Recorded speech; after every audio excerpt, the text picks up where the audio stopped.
നമസ്കാരം. അപ്പോൾ നമ്മൾ കാത്തിരുന്ന സെക്രട്ടേറിയറ്റ് അസിസ്റ്റന്റ് എക്സാമിന്റെ ഹാൾ ടിക്കറ്റ് ഒക്കെ വന്നിട്ടുണ്ട്. അപ്പോൾ എല്ലാവരും പ്രൊഫൈൽ ചെക്ക് ചെയ്ത് നോക്കും. ശരിക്കും മെയ് 24 ഒരു 15 ദിവസത്തെ ഒരു പ്രിപ്പറേഷൻ, ശരിക്കും എല്ലാവർക്കും റിവിഷൻ ആയിരിക്കും കൂടുതലും. എന്നാൽ ചിലവരുണ്ട് പഠിച്ചിട്ട് ഒന്നും എത്തിയില്ല, അല്ലെങ്കിൽ ഭയങ്കര വിഷമത്തോടെ ഇരിക്കുന്നവർ, അല്ലെങ്കിൽ ഒന്നും പ്രിപ്പയർ ചെയ്യാത്തവരുണ്ട്. ഇനി അപ്പോൾ നമുക്ക് നോക്കാം. ഹിസ്റ്ററി മൊത്തത്തിൽ പറയണം. ഇന്ത്യൻ ഹിസ്റ്ററി, വേൾഡ് ഹിസ്റ്ററി, അതുപോലെ തന്നെ നമ്മുടെ കേരള ഹിസ്റ്ററി. അപ്പോൾ ഹിസ്റ്ററിയിൽ നിങ്ങൾ തീർച്ചയായിട്ടും പഠിച്ചിട്ട് പോകേണ്ടത് പോർച്ചുഗീസും ഡച്ചും, യൂറോപ്യന്മാരുടെ വരവിൽ നിങ്ങൾ പോർച്ചുഗീസും ഡച്ചും പഠിച്ചിട്ട് പോവുക. പിന്നെ വരുന്നത് ട്രാവൻകൂർ റൂളേഴ്സ്, അതായത് മാർത്താണ്ഡവർമ്മ, ചിത്തിര തിരുനാൾ, സ്വാതി തിരുനാൾ, അങ്ങനെ കുറേ ആയിട്ടുണ്ടല്ലോ. അപ്പോൾ അത് ഫുള്ള് നിങ്ങൾ പഠിക്കുക. കാരണം സ്റ്റേറ്റ്മെന്റ് ക്വസ്റ്റ്യൻസ് തീർച്ചയായിട്ടും അതിൻ്റെ ഒരു ക്വസ്റ്റ്യൻ ഉറപ്പായിരിക്കും. അപ്പോൾ അത് നമുക്ക് ആരെ ചോദിക്കുന്ന ഒരു ഉറപ്പില്ല. അതുകൊണ്ട് തീർച്ചയായിട്ടും അത് ഇത്രയും പഠിക്കുക. പിന്നെ മിഡീവിയലിൻ്റെ ഒരു ഡിഗ്രി എക്സാമിന് സെപ്പറേറ്റ് ആയിട്ടുള്ള ഒരു ടോപ്പിക് ആയതുകൊണ്ട് അതിൽ നിന്നുള്ള ഒരു ക്വസ്റ്റ്യൻ ഉറപ്പായിരിക്കും. നിങ്ങൾക്ക് പറ്റുന്നത് മിഡീവിയൽ ഇന്ത്യയിൽ നിങ്ങൾക്ക് പറ്റുന്ന ടോപ്പിക്കുകൾ, അതായത് പ്രീവിയസ് ഇയർ ക്വസ്റ്റ്യൻസ് എടുത്ത് നോക്കിയിട്ട് നിങ്ങൾക്ക് മനസ്സിലാവും എങ്ങനത്തെ ക്വസ്റ്റ്യൻസ് ആണ് ചോദിച്ചിരിക്കുന്നത്, ആ രീതിയിൽ പഠിക്കുക. അല്ലാതെ മിഡീവിയൽ ഇന്ത്യ ഫുള്ള് പഠിച്ചുകൊണ്ടിരുന്നാൽ ഉള്ള സമയം ഫുള്ള് പോകും. അടുത്തത് നമ്മുടെ വേൾഡ് ഹിസ്റ്ററിയിൽ ഇംഗ്ലണ്ട്, അമേരിക്ക, ഫ്രഞ്ച്, റഷ്യൻ വിപ്ലവങ്ങൾ. അപ്പോൾ ഇത് ഇത്രയും ഉറപ്പായിട്ട് നോക്കണം. പ്രസ്താവന രീതിയിലുള്ള ചോദ്യം ഇതിൽ നിന്ന് ഉറപ്പായിട്ടും ഉണ്ടായിരിക്കും. അടുത്ത UNO ആൻഡ് ഓർഗനൈസേഷൻ. അപ്പോൾ UNO ആൻഡ് അതർ ഓർഗനൈസേഷൻസ് ഉറപ്പായിട്ട് ചോദിച്ചിരിക്കും. അപ്പോൾ ഈ ഒരു 5 ടോപ്പിക്ക് നിങ്ങൾ ഹിസ്റ്ററിയിൽ നിന്നും സ്കിപ്പ് ചെയ്യാതെ പഠിക്കുക. പിന്നെ നിങ്ങൾ ജോഗ്രഫിയിൽ പഠിച്ചിരിക്കേണ്ടത് അറ്റ്മോസ്ഫിയറിനെ കുറിച്ച് പഠിക്കണം, അതുപോലെ മാപ്പിനെ കുറിച്ച് പഠിക്കണം, റിവേഴ്സിനെ കുറിച്ച്. അത് ഇന്ത്യൻ റിവേഴ്സും കേരളത്തിലുള്ളതും ഇന്ത്യയിലെ പഠിക്കണം കേട്ടോ.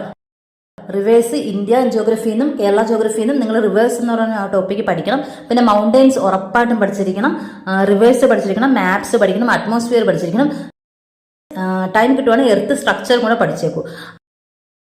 അടുത്തത് എക്കണോമിക്സിൽ നിങ്ങൾ തീർച്ചയായിട്ടും പഠിക്കേണ്ട നീതി ആയോഗം, അതുപോലെ തന്നെ RBI ആൻഡ് ഫങ്ഷൻസ്, അതുപോലെ ഫിസ്ക്കൽ പോളിസി ഉറപ്പായിട്ടും പഠിച്ചിരിക്കണം. അടുത്ത സിവിക്സിൽ വരികയാണെങ്കിൽ RTI പഠിക്കുക, വിവരാവകാശ കമ്മീഷനുമായിട്ട് ബന്ധപ്പെട്ട, അതുപോലെ ഹ്യൂമൻ റൈറ്റ് കമ്മീഷൻ പഠിക്കുക. അതുപോലെ നിങ്ങൾ പഠിച്ചിരിക്കേണ്ടത് ലോക്പാലും ലോകായുക്തയും പഠിക്കുക. ലാൻഡ് റിഫോംസ് പഠിച്ചിരിക്കണം. അതുപോലെ തന്നെ സിവിൽ സർവീസ് എന്ന് പറഞ്ഞതുണ്ട്, അപ്പൊ അത് പഠിച്ചിരിക്കണം. വാട്ടർഷെഡ് മാനേജ്മെന്റ്, ഇത് ഇത്രയും സിവിക്സിൽ നിന്ന് നിങ്ങൾ പഠിച്ചിരിക്കണം. RTI, Lokpal and Lokayukta, land reforms, human right, civil service, watershed management. പിന്നെ നിങ്ങൾ കോൺസ്റ്റിറ്റ്യൂഷനിൽ നിന്ന് പഠിച്ചിരിക്കേണ്ടത് പഞ്ചായത്ത് രാജ് പഠിച്ചിരിക്കണം. Constitutional institutions and their functions ഉറപ്പായിട്ടും പഠിച്ചിരിക്കണം. Union list, state list, concurrent list പഠിച്ചിരിക്കണം. പ്രിയാമ്പിളും ഫണ്ടമെന്റൽ റൈറ്റും പഠിച്ചിരിക്കണം. പിന്നെ നിങ്ങൾ ഇംഗ്ലീഷിൽ ഉറപ്പായിട്ടും പഠിച്ചിരിക്കേണ്ടതാണ് active voice and passive voice, tag question, reported speech, if clause, article, collective നൗണും ഫോറിൻ വേർഡ്സും മാത്രമേ ഉള്ളൂ.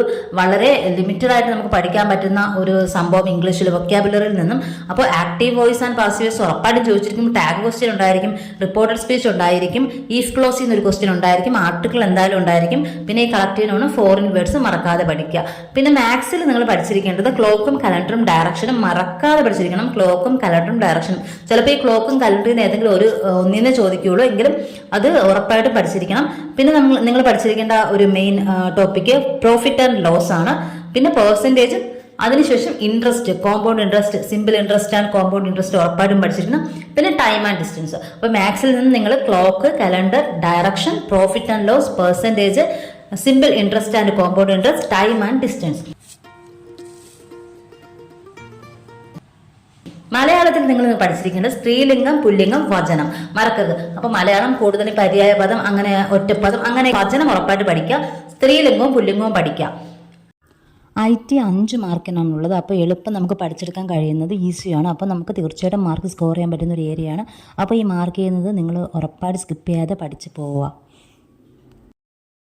അപ്പോൾ ഇത്രയൊക്കെയാണ് നിങ്ങൾ ഉറപ്പായിട്ടും സ്കിപ്പ് ചെയ്യാതെ നോക്കിക്കൊണ്ട് പോകേണ്ടത്. പിന്നെ കറണ്ട് അഫയേഴ്സ് കണ്ടിന്യൂ ചെയ്ത് പോവാത്തവർ തീർച്ചയായിട്ടും ഇപ്പോൾ പിറകോട്ടുള്ള, അതായത് ഈ വർഷത്തിൽ ഏപ്രിൽ മുതൽ ബാക്കിലോട്ടുള്ള പ്രധാനപ്പെട്ട കറണ്ട് അഫയേഴ്സ് യൂട്യൂബ് ചാനൽസിലൊക്കെ ഓരോ മാസങ്ങളിലെ പ്രധാനപ്പെട്ട കറണ്ട് അഫയേഴ്സിന്റെ വീഡിയോസ് ഉണ്ട്. മറ്റേ PSC പ്രാന്തൻ എന്ന് പറയുന്ന ചാനലൊക്കെ നന്നായിട്ട് കറണ്ട് അഫയേഴ്സ് കൊടുക്കുന്നുണ്ട്.